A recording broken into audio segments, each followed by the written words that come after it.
This is a video on number 5 in chapter 18. So, for number 5, for part A, it asks to find the equivalent resistance between points A and B. As we can see in this circuit, there's a 4 ohm resistor, and then there's two resistors in parallel, a 7 ohm and a 10 ohm, and then there's another singular resistor right here, which is 9 ohms.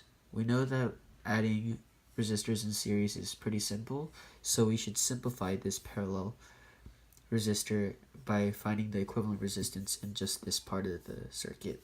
So we can add the reciprocals of the resistor value in ohms, and then when we add those together, we would take the reciprocal of that value, which is 70 over 17.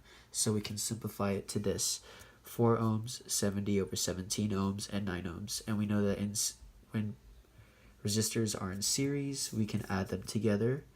So 4 ohms plus 70 over 17 ohms plus 9 ohms, it comes out to be about 17.1 ohms. And in part B, this question asks to calculate the current in each resistor if there is a potential difference of 34 volts being applied between points A and B. We know that V equals IR, and we can derive from that I is equal to V over R. So we plug in 34 volts as our R, and 17.1 ohms is our equivalent resistance. Sorry, this is incorrect. So we get 1.99 ohms as our total current in the whole system.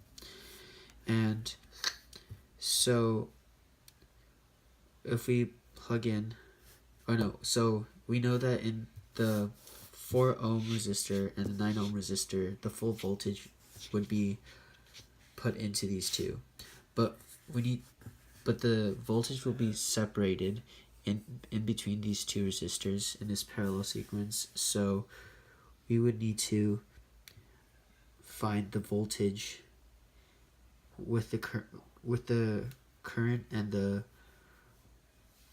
resistance applied in this parallel part of the circuit.